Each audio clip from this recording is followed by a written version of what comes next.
এমন এক সময় তিনি গেলেন যখন তিনি বিএনপি নেতা শুধু উনি জাতির অভিভাবক হিসেবে উনি চলে গেলেন।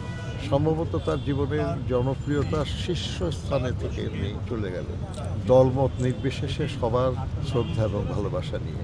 মানুষের জীবনটাই এমন যে কখনো না কখনো তাকে যেতে হয়, কিন্তু আল্লাহর অসীম মেহেরবানি যে আমাদের নেত্রী, আমাদের মা দেশনেত্রী বেগম খালেদা জিয়া এমন এক সময়ে গেলেন যখন তিনি রাষ্ট্রের ক্ষমতায় নাই, কিন্তু জনগণের হৃদয়ের অধীশ্বর হয়ে গেলেন।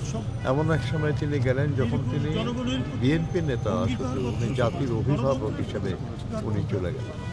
ভালো হতো যদি আরও কিছুদিন উনি আমাদের মাঝে থাকতেন, আমাদেরকে নেতৃত্ব দিতেন, পরামর্শ দিতেন।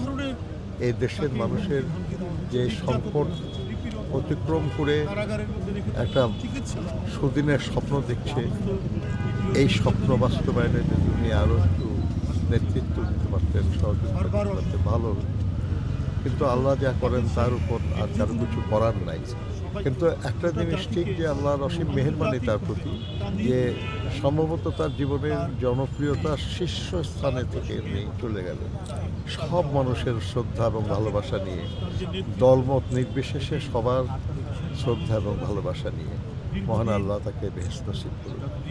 এই শোক তো অনিবার্য, এটা তো অস্বীকার করার কোনো ব্যাপার নাই। নিশ্চয়ই আমাদের শুধু বিএনপি নেতাকর্মীরা না, সারা দেশের মানুষ শোকার্ত। কিন্তু এই শোক যার জন্য, তার যে আদর্শ, তার যে স্বপ্ন, তার যে সংগঠন, এগুলোকে বাস্তবায়ন করার যে কাজ, সেই কাজের শক্তি অর্জন করা এবং শক্তি প্রয়োগ করা, এটাই হবে এই শোকের যথার্থ প্রকাশ।